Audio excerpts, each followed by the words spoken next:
it's quite a solemn day for us. And with me is Pastor Chukwuma Nwokwocha. It's a pleasure to have you in the studio today. Thank you for having me. To look at, today is actually a very significant day. Not just for those who have departed, who are dead, but those who are living. Daily, these people fight. As we speak right now, they are facing one challenge or the other, fighting to keep the bad ones off the streets of Nigeria. Pastor, what would you say about these people? Watching this, I think, is quite emotional for me. People who are really laboring for the unity of this country, I think is worth remembering. We need to remember them. We need to appreciate them for what they have been doing. And not only just remembering them, also put them in prayers. They're really trying for this nation. We should keep praying for all of them. And I pray the good God will be with them. It's quite emotional seeing some people dying, some people sacrificing their life just because of me and you. And the only way we can assist them is by encouraging them. Not only them, also encouraging their families. By doing that, I think all of us, other people will also want to be a soldier, want to go and fight because there's somebody that is there encouraging you, telling you are doing it well. That's what we should be doing. Not telling them they are not doing it well, they've not gone here or complaining. No, we should have this habit of encouraging our security men that have been fighting for us. Pastor, I must thank you for that. And I'm sure that before the end of the program today, you'll be praying for Nigeria, praying for these our soldiers who are facing the Herculean task every day to protect us. Yeah, viewers, you're welcome to your program today. This is Security Watch Africa. Only on this program we'll bring you that security information you need to keep your life safe and secure. My name still remains Patrick Habambo. Last week, we brought you a program looking at the role of religion in our national security. But for God's divine direction, today happened to be the Armed Forces and Remembrance Day celebration. And a little somehow, the program is a bit structured to look at what these people, not only those in the armed forces, but everyone in security that has helped to ensure that you and I remain safe and watching this program. Welcome to the program today. Yes, Pastor, today we plan to actually look at continuation of the role of religion in national security, but this is going to take the most of our discussion. No problem. But in conclusion, last week we ended at a point where we were talking about for national security to exist, for you and I to be safe, that there is need for Nigerians to inculcate patriotism. Somebody has even said there is need also possibly to teach Nigerians in secondary school the tenets and the details of Nigerian Constitution. What will you be saying to this? I think it's quite nice, something that we should start early. It's an idea that we need to impact in some of these schools, in some of the churches, in some of the mosques, for us to know what exactly guides this nation. And by the time we do that, we will see that a lot of things will be happening. From the last discussion, I also heard from the one we said about, we're talking about the men of God, what they do, what they should do. Yeah. I think the solution to make sure that things is being done well. I keep saying it's not only about men of God. It's about everybody. Security is for everybody. And if all of us can come together, we are talking about an election that is coming very, very soon. Yeah. And most of these people, they attend either a mosque or a church. And by the time you start preaching or talking to them about peace, you find out that some of them, they will listen to you. Yeah. By the time they go out of that place, they will do their bid. I talked about the character, your lifestyle, and the lifestyle of what the gift of God in you. Some of them, they will come to church, come to mosque, they will listen to you. After listening to you, they will go out there and do. That is talking about double life, double character. That is the truth. So what do you do as a religious leader? You keep praying for God to still change them. You will not stop, because if you don't do and they continue to do that, they'll be creating problems. Once they are there, it's like something have closed their ear. They don't want to hear.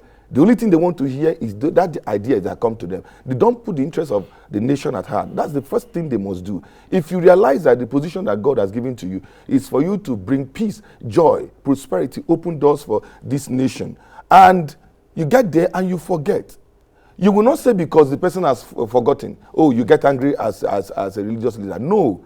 What you keep doing is you keep calling the person, you keep talking, you keep praying. Because it's for the goodness of this country. They will tell you that might send the person away from the church or from the mosque. Even if the person goes away from the mosque, you have the number. Keep reaching out to the person.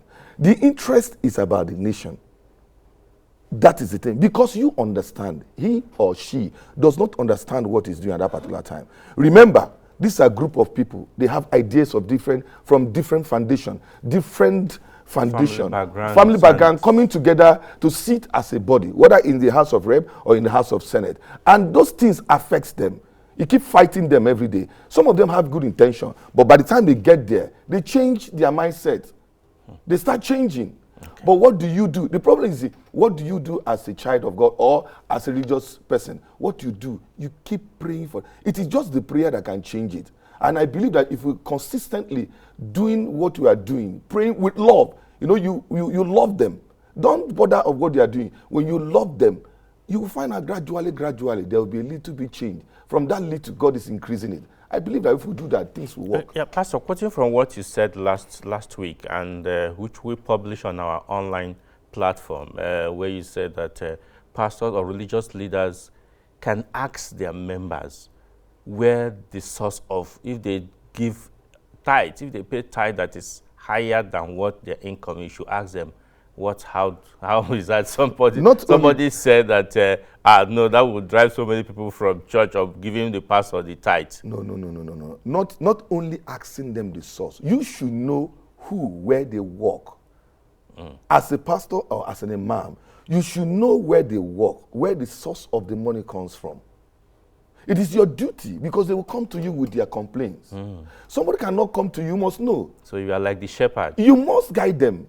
You must guide them. It is your duty.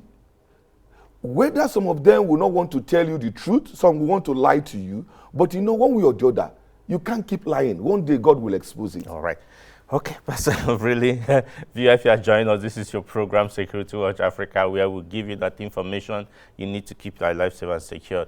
Yes, you can follow this program live. It's streaming on Facebook, Security Watch Africa page on Facebook, and also it will be on our YouTube page so that you can watch this episode and the previous episodes. Send your views and your comments on what you think we should do or what we should discuss on or solution to what we are looking into. Now, let's come to the issue, what today is in Nigeria. In many countries across the globe, Remembrance Days are celebrated November 11th. That is called 11/11 to commemorate the end of the First World War. But Nigeria chose January 15th, which was the day the civil war in Nigeria commenced in 1966.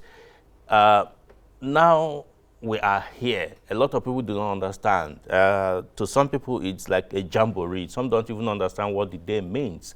But from what we know, is actually Armed Forces and Remembrance Day. It's not only for those who are dead, but even for those who are living, the veterans and those who are also serving. Pastor, let's look at the issue of appreciation. Security Watch Africa is also spearheading an idea of what we call the Armed Forces Appreciation Day. Nigerians should bring up a day to appreciate these people wherever they are. In other developed countries, you give them priority in banks, at the airport, even at the shop, malls. You give reduced prices. They have different prices, reduced prices for them and all that, discounts and all that. But in Nigeria, it's not like that. How do you think Nigerians should appreciate these people who are in security for us? Number one is that if you find out what we are putting on right now, is a show. We are showing love. We are showing that we reckon with these people. We are showing that whether dead or alive, we are part of it. That's why we are on this thing. We've been wearing these things, the program, for 2 months. For 2 months now. And wherever we go, it's like, look, I'm with you. I am sending you. You are doing well. We are encouraging you. I think, like you said, the Nigerian government should also set out a day for appreciation. A day. It is good. You can start it tomorrow. There's nothing wrong. Even if you are not doing it before, if you start it, you will encourage most of them to come out, to do things. Whether they are those that are dead, oh, thank God for their life. Those that are alive, when they see that you are encouraging them, when they see you are appreciating them, not only giving them a particular day for, oh, reduce prices and whatever, are you touching their families? The areas that I'm looking at is their families, their children. Give the children scholarship. I keep saying it. Let them go to school free. These people are fighting for the unity of this nation. With the basic thing, give them education. When you give those children education, all the armed forces, you give them education, you give the children education, you have reduced the most important problem they have. If you do that, you will see most of them fighting with all their mind. They will keep victory into their house first. But when they have all sorts of load of crisis, how would they go there to fight? It's difficult. Because setting up a particular day, okay, let them go to the supermarket and buy things free. No, that's not even enough. I'm talking about something that is going to be permanent in their life. Set up something that empowerment, something that can change their entire life. Something that anytime they come back home after fighting, they look at themselves and say, I think it's worth fighting for this nation. Yeah. Okay. I know that various services in the armed forces, the army, the navy, the air force, also the police, they have a reward system, or they have tried to see how they can say thank you to the families of those who died, who paid the supreme price, sacrifice for us to be saved. But from what you're saying, some of these families are also still complaining. That's true. That from the money they give to them, either that their immediate families or extended families are fighting for it's not enough to be able to do something tangible. Because, of course, as a serving personnel, you are asked to put your next of kin. Whoever you put as your next of kin is the person that they will hand over this money to. That's true. Most of them, they got into this service before they were married. That's true. Their next of kings most times are their brother. And so when they die, it's their brother, and their immediate family may not get it. What would you suggest should be done? I think the best thing, first of all, if you get into the service before you marry, and when you marry, you change your next of kin to reduce the crisis. You change it to your wife or your children. So that when anything happens, for example, your wife or your children will go and collect whatever thing you are supposed to collect. Or when you keep that, you keep the name of your uncle or your brother. No. We should start changing their mindset, because they've done that, it's creating problem. They should come back and say, okay, in case of anything, let me put the name of my wife and my children as my next of kin. If they do that, the problem will reduce. Once the problem reduces, the family member cannot come and start fighting. What are you fighting for? Your name is not there. Sometimes they fight the wife.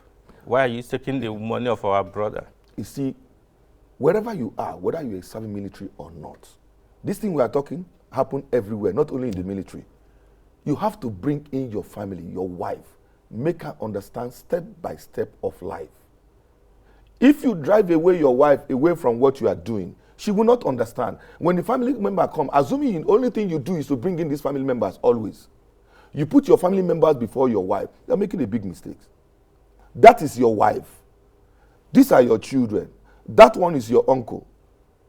First thing is your wife and your children before any other person. So let the person come in. Explain to her, this. That's what I do. Some say that is alien to our culture. Our culture is that your family, even if your wife comes in, the first family okay. is your wife and your children. Yes. The rest follows. So your wife decide what happens. You groom her to understand what you are doing. Okay. I'm sure, because many of them are watching this. They are watching. They should groom their wife. Don't push your wife aside. Understand this, because this has created a lot of problems. Some had even come to complain to that we didn't get anything, whereas somebody has collected the money. It's because they're not putting it right. You can't put your uncle, and your wife wants to come and collect. Your wife can't collect it. And your uncle, you know different kinds of uncle that we have. Some are very terrible. if we go into this, there are a lot of issues we get. Security Watch have been approached several times, even some situation where even within among the children, they are fighting because the senior one took the money and the junior ones are not getting shared. It becomes a human character That is problem. where you introduce prayers and cries. Okay. This is where, once it comes in terms of a family, you start early. Introduce prayers into your home. Teach them about Christ. If it is going to mosques, let them understand what they are doing. If you do, there are certain things you do in the family. Some people take it for granted. You want your home to be okay. Teach them about Christ. Let them understand what fear is all about. Respect and love. Teach them about love. If you find out, if you look at the Christian life, a family that has that Christian life in them, they don't have any problem. Even the first son does not even look at what is going on. Like me, I don't even look at what my father has gotten. What I did was, I shared it to them. I said they should take. I don't need it. Because I want to keep that thing that I was taught. There's nothing there. You keep that family. It is the duty of the man. I keep saying it. The duty of the man. Whether serving military or whether you're not a military man, it goes to everywhere. You need to teach your family about Christ. So that when they follow it, when it gets to the time they are looking for you, they don't see you, they will know, my father taught me this. I must do this. As the eldest, my father taught me this. From your character, the rest will follow. Great. Okay. Yes.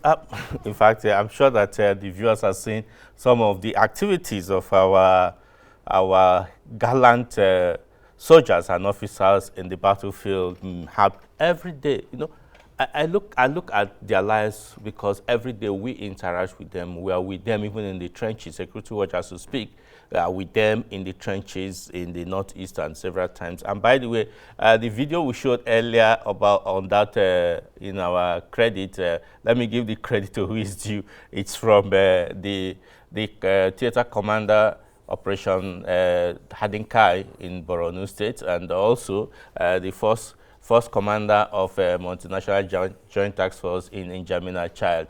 Thank you, Major General Christopher Musa, for that video, and also Major General Abdul Khalifa Ibrahim for the video. We quite appreciate you because they are the people that I meet every day. They are with these men on the trenches. Yes, let's look at, one of the things that came up is the issue of communities. Now we're looking at love. You have brought issue of love now. We have even talked about issue of patriotism, and we have looked at issues of character. But one biggest issue that has affected us, maybe because of lack of these three things in people's life, is that they will rather go to those criminals in the Northeast and the Northwest and all that. Some people, even elders in the communities, know where these people are. They interact with them, they do business with them, and yet they are not ready to tell the security agencies. So what should Nigerians be doing in this new year, as we are in this new year? Well, in this new year, I find out that most of the things, after watching some of the program, I found out that the military, they set up something like welfare packages to most of these communities. Yeah. Why they do that? They call it the civil military intervention projects. They get information from them. What we should do is, most of those communities, the state government or the local government has the power, set up some welfare package that will encourage people. One of those is poverty. One of the aim is poverty. The other one, if there's no love for the country, you keep selling your country. The basic thing is love and poverty. But if you can set up one thing or the other where people are busy, although some people, whatever you do, they will still sell. Yes. It is part of their life. They live by that. Yes, so true. Those ones, they will face the law. But for the good ones, the best thing is for the local government, the councillors that are there, encourage these people that are in some of these communities, set up something that will help them in terms of welfare, that will help them to do one thing or the other. So by the time they come with this offer, they will go back to the head of the community, either the kindred or whatever, and tell them, look, some people are coming to me to tell me this. This is what they are saying. Then they can begin to give it. If you don't do that, and there is hunger, they will want to get some money. Remember, this offer comes with package. Yes, of course. The same package you are supposed to give to them, it comes with package. So if there is a love for your country, and you love your community, because first of all, you have to love where you come from, love your community, to save that community. Then as you are doing it, you are loving the whole nation. But if you sell out, you are selling this nation. Some of them will tell you that it's not, the boys are going to attack. It's a situation, I'll give you a scenario, and also for the benefit of our viewers.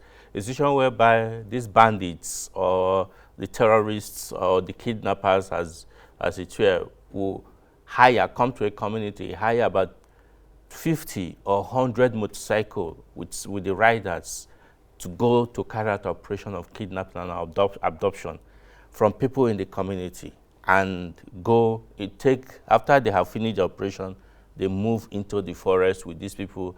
These people are paid money. They come back to the town celebrating they have made money, whereas they have aided to kidnap or kill some of their fellow citizens.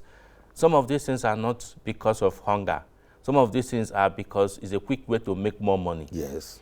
What kind of character, how can this be taken care of? One, we have village heads, we have community heads, we have either the emir or the Ezes that are in some of these communities, or the Obas. We have some of them there. One is to identify who. They know each person one by one. They know each character one by one. They have a lot of rules to play. They have to work with the security agents to find out, because if you are an Oba in a place, you know your citizens, you know those that are living there, you know what they do for a living, you know the kind of character they have. You monitor them. When you monitor them, you can report them to something. They can, from monitoring them, you will get results. But like I keep saying, some people have a character that whatever you do, they are there to destroy. Those ones, you can't change them. I keep saying that the law, they will face the law. Yeah. So that's why we have to be proactive. Everybody, it's a security matter. We have to be, even a child can give you information. Yes, it's true. A child in the village can give you information. Yeah, you know, in the villages those days, some we witnessed, some we are told that everybody knows everybody's character. If I said Nwokocha's family, somebody will tell me, those people, they are straightforward, they are this, they are that, they are that. But because of development, urban migration, cosmopolitan lifestyle, nobody even cares again. No, it does happen. It's still happening. Okay. It's still happening. In any community you want to go to get good information about somebody, it's very easy. If I want to get information about you now, I go to your town, I go to your village. All I need to do is to sit with those that drinks. That's the information. They will give me details, right information about you. It does have, but the problem is that most of these people, the Oba do not, you scare some people away. You take some people. No. As an Oba or as an Eze or as an Emir, you love everybody so that they can come and give you information. That's the only way to handle the crisis.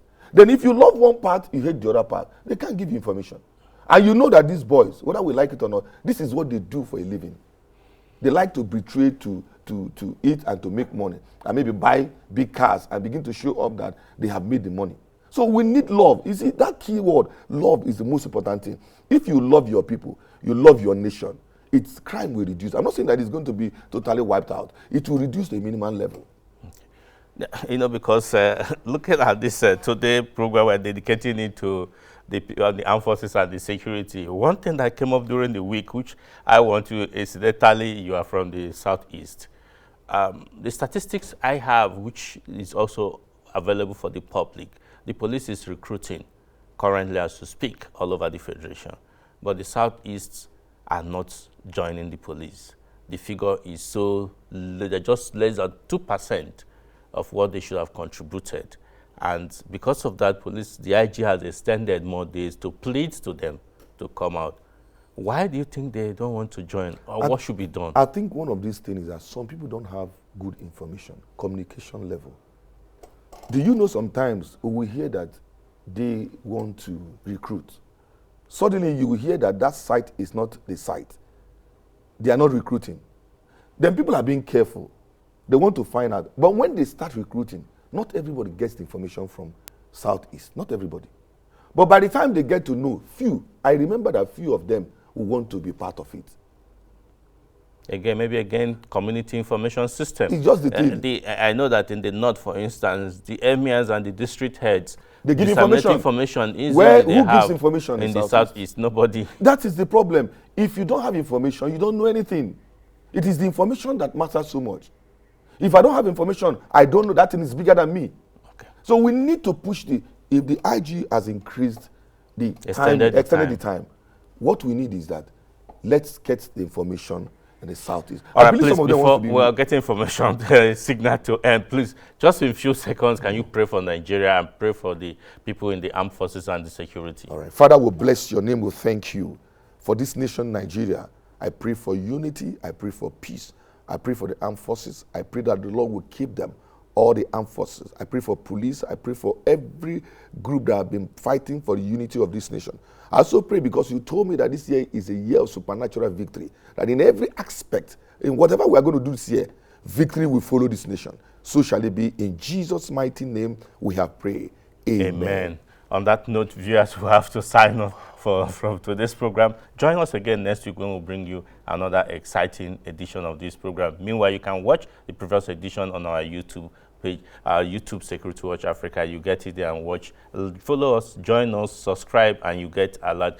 Pastor Omos, thank you very much for being on the program today. You came all the way from Lagos again for the program. I'm sure you're going back again. Thank you very much. Thank you so we appreciate you.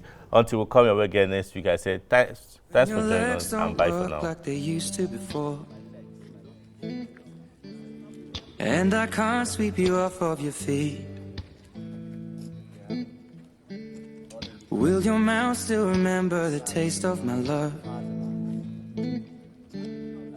Will your eyes still smile from your cheek? Darling, I will be loving you